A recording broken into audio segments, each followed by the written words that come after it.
Несмотря на то, что вам все еще хочется хлеба и зрелищ, я не могу оставить лысых мужчин в стороне от своего внимания, поэтому сегодняшнее видео будет посвящено именно им.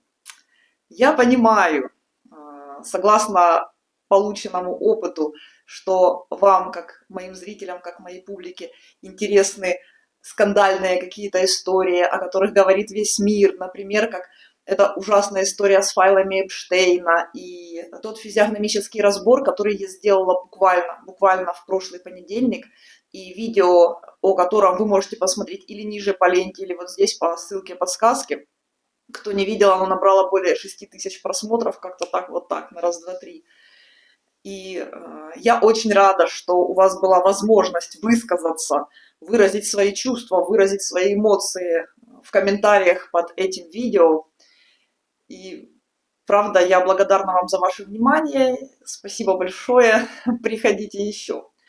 Но сегодня я хочу поговорить на другую тему. Я бы не сказала, что это тема скандальная. Были волнения в социальных сетях буквально в конце июня 2025 года. И с чем они были связаны? Сегодняшняя тема – это Джефф Безос, основатель компании Amazon и вообще крутой американский, всемирный, я бы сказала, предприниматель, лысые мужчины и свидание с испанцем, которого у меня не состоялось. И, казалось бы, что общего между этими тремя темами? А общее – это наличие такого лицевого маркера, как отсутствие волос на голове у мужчин. Я физиогномист, который имеет хороший опыт практики, практикует чтение лиц абсолютно каждый день в своей жизни, а также тренер по гимнастике для лица Лизавета Царькова-Голофаст. Приветствую вас всех на своем канале сегодня в пятницу. Те, кто меня давно знает, следит и смотрит, знают, что по пятницам в большинстве случаев мы занимаемся здесь вопросами физиогномики, то есть разбираем, какие черты лица, что характеризуют, да, пропорции, величину, и говорим о значении. Потому что физиогномика – это, там позволили себе люди высказаться, и спасибо вам за то, что вы это говорите. Физиогномика – это не наука, и я всегда буду об этом говорить, потому что называть ее наукой – это некорректно. Физиогномика – это вполне конкретный метод визуальной психодиагностики, который позволяет по чертам лица человека понять особенности его характера, а также спрогнозировать максимально вероятные его реакции, максимально вероятное его поведение, а также объяснить его реакции, его поведение, которое мы уже имеем в наличии. Физиогномика очень полезна не только при выборе партнера, не только на свиданиях, на которые я хожу здесь, находясь в Испании, с испанскими мужчинами.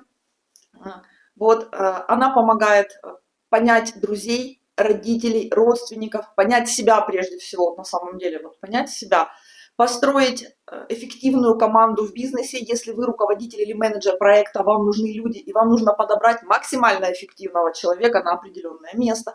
Физиогномика здесь работает, оправдывает себя отлично просто. Понять причину конфликтов между людьми, а на лице это тоже написано все, потому что лицо не врет. Сегодня я не хочу и не буду углубляться в вопросы уколов красоты, измененных черт лица, каких-то операционных вмешательств. Не это сегодня тема. Сегодня я хочу поговорить, во-первых, да, о Джеффе Безосе. Давайте начнем с вами. Почему он сегодня фигурирует, почему он? На самом деле это была моя мечта разобрать его лицо, и я своим читателям на Фейсбуке прямо обещала это сделать, потому что там я коснулась буквально нескольких черт. Сегодня мы будем говорить на другую тему совершенно. Смотрите, почему я говорю, что в конце июня прошлого года были да, скандальные моменты, связанные с его свадьбой с Лорен Санчес. Кто? Давайте посмотрим. Вот у нас есть одна фотография.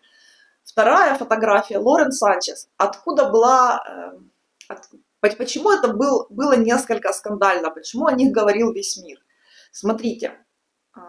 Во-первых, потому что реально миллиардер, очень успешный предприниматель, официально женился на женщине, не на молодой девушке, которая там 18, 25, 30, а на женщине практически своего возраста. Ему 62, ей, извините, 56. 56. Никто из них возраст не скрывает. Более того, они нагло довольны собой. Оба. И вот это вызвало пересуды. Он что, типа, помоложе не мог найти вот это все? Да она же там сделанная, она сделанная. Вот если хотите, я разберу лицо Санчес в следующий раз, в следующую пятницу. Хотите, поставьте мне плюсик, дайте мне вот знать. Если наберется по меньшей мере 10 голосов, я сделаю разбор лица Санчес. Там есть о чем сказать. Но мы сейчас об этом тоже не будем, потому что не она здесь главная фигура. Я хочу по поводу... и второй момент скандальный. Каждый из нас хочет любви. Вот правда. Вы не хотите, чтобы вас любили. Вот за то, что вы такой, за то, что вы такая, за то, что вы уникальны, индивидуальны. Все хотят любви. Все ее ищут. Кто-то ждет, кто-то придумывает, да, там у каждого там свои какие-то моменты в этом отношении.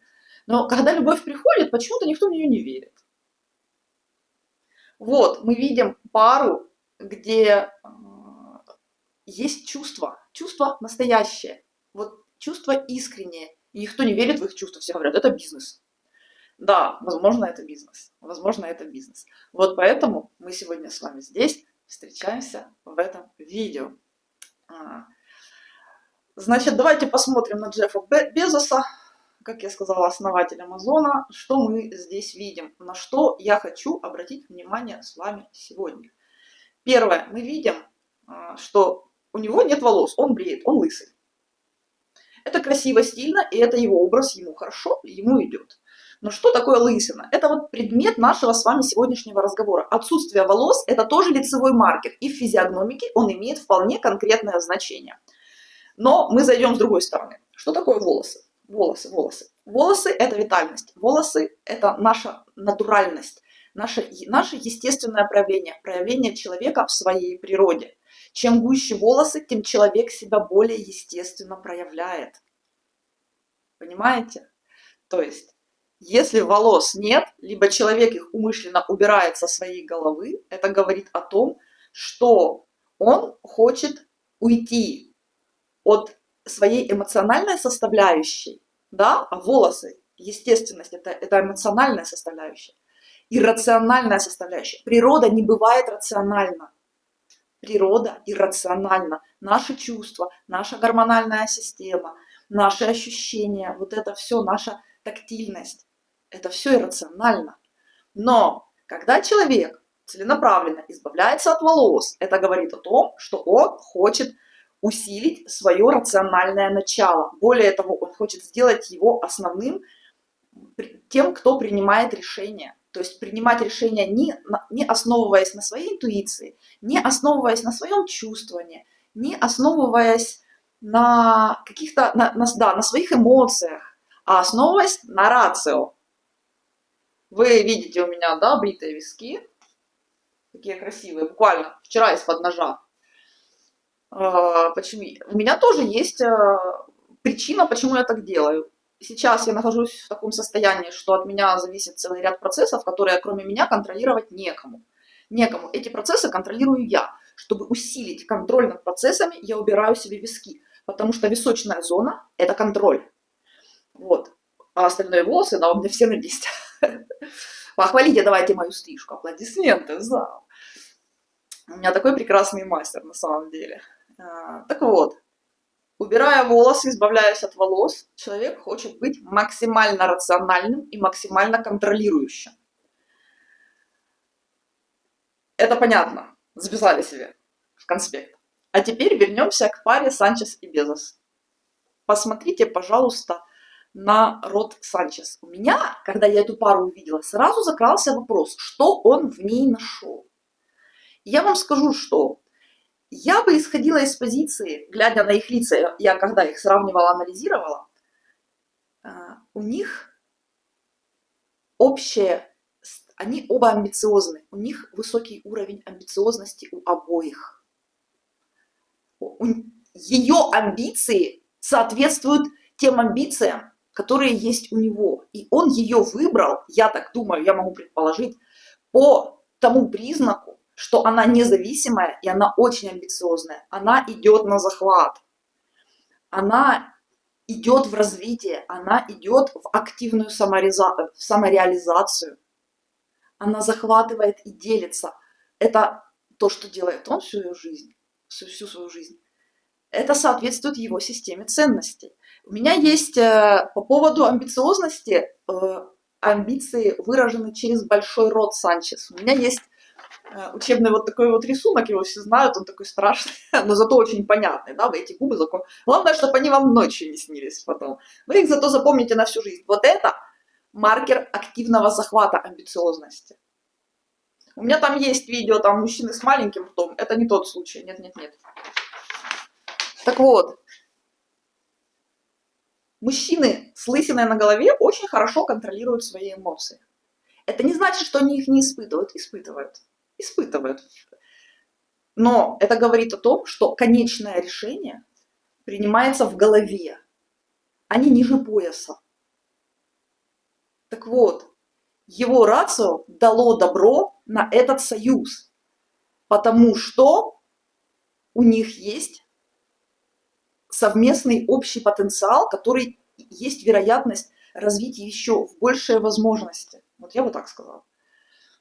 Понимаете? Но у меня вот четкое ощущение, что он выбирал ее именно так, именно через рацио. Помимо того, что у него к ней тоже чувства. Но давайте посмотрим на его лицо, так, очень коротко, я тут вам, посмотрите, пожалуйста. Схема, значит, что я хочу отметить. Джефф Безос интуит. Посмотрите на его большие уши. Большие уши нам говорят о том, что он чувствует на года вперед. Он чувствует изменения, как будет меняться мир, как будет меняться рынок, как будут меняться потребности людей. Это ж надо было Amazon придумать. Он чувствовал, у него большие уши, он интуит, на долгосрочную перспективу. Его нижняя губа, большой рот вы видите уже, да? Его нижняя губа развита и чуть-чуть отставлена вперед. Вы можете любые фотографии в профиль взять, я сейчас не буду здесь нагромождать. Нижняя губа развита, человек в поиске.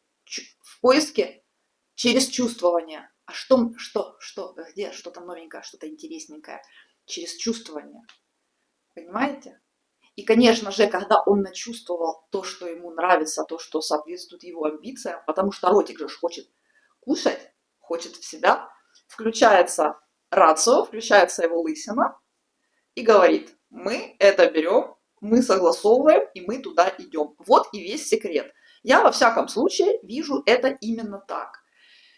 И, собственно, естественно, судачили о причинах его развода с матерью его детей. У нее этих амбиций нет. У нее не тот уровень. Да, она была хорошей поддержкой, когда он становился на ноги, развивался, но прошлая супруга не соответствовала его аппетитам на будущее. Задумайтесь об этом. Там есть целый ряд проектов, над которыми Безос сейчас работает, и это не Amazon, это другие вещи совершенно. Там можете почитать, уверена, что вы найдете. Собственно, сегодня мы его оставим в покое. Прояснила, да, ситуацию? Сейчас я хочу поделиться с вами историей своих отношений с одним мужчиной. Это не были сексуальные отношения, сразу так. Попкорн можете не брать, хотя возьмите попкорн. Но женщинам, которые действительно либо имеют партнера такого типа, либо находятся в поисках партнеров, вот эта информация будет очень полезна. Это моя личная история, мало кто ее знает. Я вам, собственно, тут рассказываю ее, можно сказать, в первый раз. У меня есть видео «Лысые мужчины, лучшие любовники». Да, вот тут можете посмотреть. Или я потом в конечную заставку поставлю. Не знаю, как вам удобнее. Куда вы кликаете вообще. Давайте вот я расскажу следующим образом. Вот как сработала лысина и как я это пронаблюдала просто очень-очень близко. Да, и потом поговорим о свидании, которое не состоялось буквально во вторник. Слава богу, честно говоря. Не так уж и хотелось. В общем, познакомились мы в общей компании, и через время там какого-то общения он свободен, у него на тот момент никого не было, он был абсолютно свободен. Это очень интересный мужчина, очень такой... Мы подружились, то есть он стал мне другом, мы подружились. Здесь в Испании есть понятие особенный друг, это не тот особенный друг, между нами просто была дружба, мы присутствовали в жизни друг друга, общались наши дети, включая, у него тоже есть, как и у меня, собственно, все разводные, все абсолютно свободные. И вот мы общаемся, и в какой-то момент мы понимаем, что у нас возникло друг к другу влечение. То есть разница в возрасте небольшая, есть ряд общих интересов, мы постоянно друг об друга терлись. И в какой-то момент мы поняли, что между нами возникло влечение. И он мне оказывал знаки внимания недружеского совершенно характера, я это все прекрасно понимала, и мы даже разговаривали на эту тему немного. Ну, у нас у каждого как бы свое, знаете, как свое представление о формате отношений, о возможности отношений, и все было бы хорошо, потому что мы друг другу даже по запаху, вы знаете, да, что запах человека, то есть ваш нос должен принимать запах другого человека. Если запах другого человека ваш нос не принимает, можете сразу расходиться, у вас ничего хорошего путнего не выйдет.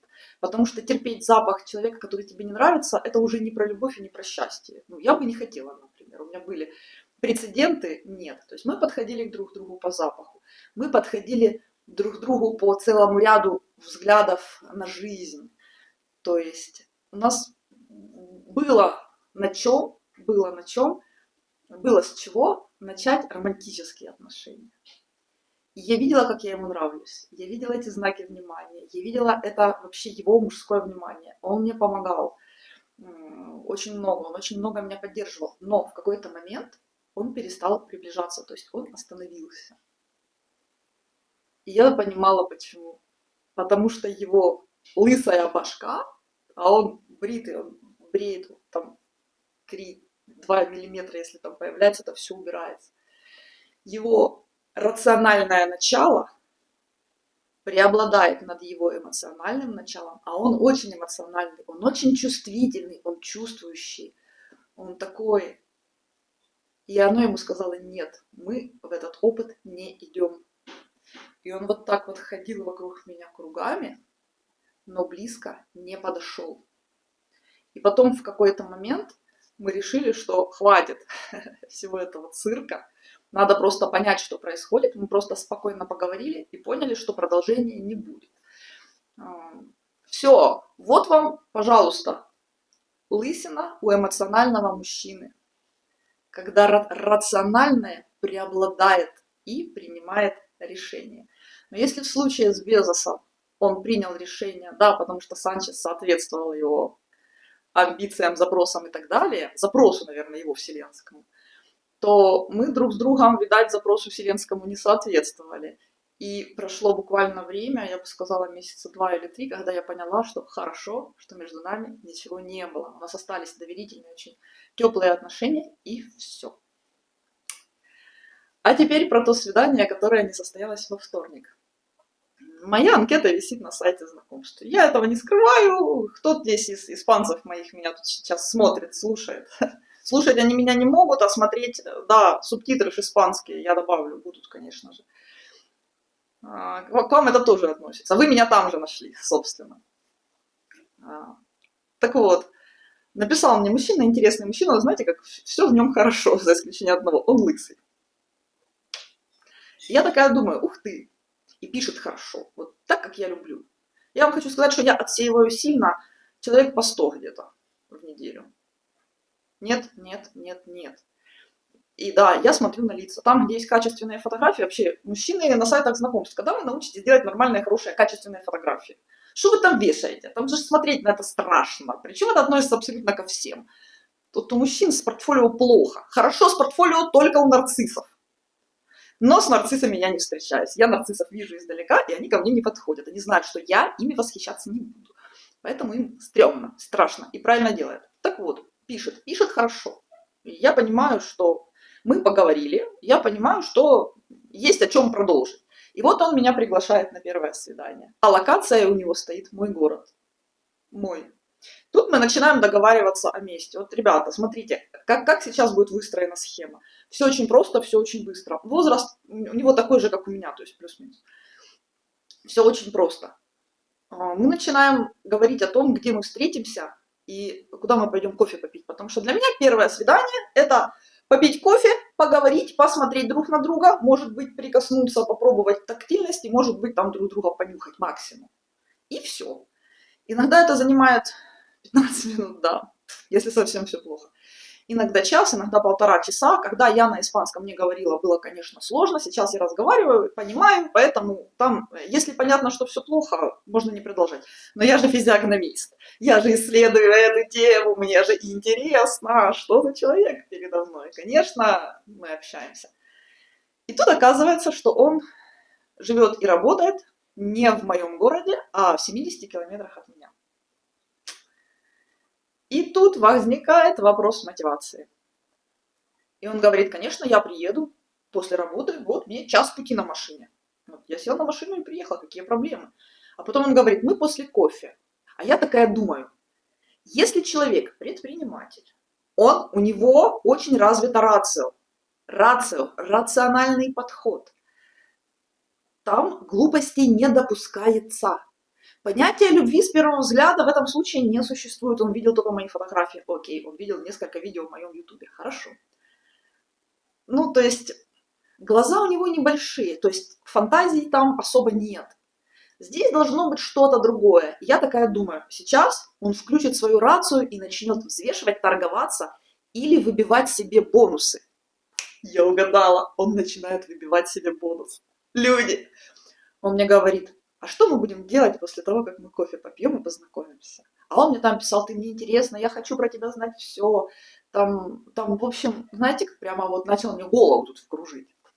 Ты такая, хочу, прямо не могу. Я такая думаю, ну, хорошо. И он говорит, а что мы будем делать после того, как мы кофе пойдем пить? Он говорит, мы поедем к тебе домой? Ко мне домой? Я так удивилась этому вопросу. Я говорю, а зачем? Что ты хочешь у меня дома? Познакомиться с моими детьми или, говорю, посуду у меня помыть? Серьезно, мне некогда, я человек занят. 2 детей, это же кошмар. Вот. Он такой, ну как бы нет. Я говорю, а что? Он такой, Я говорю, слушай, ну... я ему еще сказала, что у меня всего 1,5 часа времени, потому что он бы приехал поздно, на 7 вечера. Для меня это поздно. У нас дожди, холодина. В такую погоду куда-то выходить. Я люблю свидание утром. Вот я люблю свидание утром. Вместе позавтракать, пообщаться, да, кофе какой-то попить, там обед максимум. Но не в 7 часов вечера. Для меня поздно. Я в 9 спать уже хочу. Да, я отвечаю на комментарии в Ютубе и уже хочу спать в 9 часов. Какие свидания? Алло, гараж. И тут он мне говорит такой, ну тогда перенесем на следующий день, когда у тебя будет больше времени. Я говорю, ну тогда надо переносить через неделю, потому что у меня абсолютно все вечера на этой неделе заняты. Он говорит, хорошо. И исчезает. Исчезает. То есть бонус поехать ко мне домой после того, как мы кофе попили, он не получил. Включилась его рацио. Чувак, смотрите, как здесь идет мыслительный процесс. Чувак, ты хочешь проехать 150 километров в обе стороны для того, чтобы 1,5 часа попить кофе с девочкой, которая тебе условно понравилась по фотографии? Это нерационально. Тем более, даже при условии, если бы он мне правда понравился, если бы я ему понравилась. Допустим, потому что там человек, ну, как бы нормальный по входящим данным, поэтому я его и пропустила. Первого за последние 100 человек.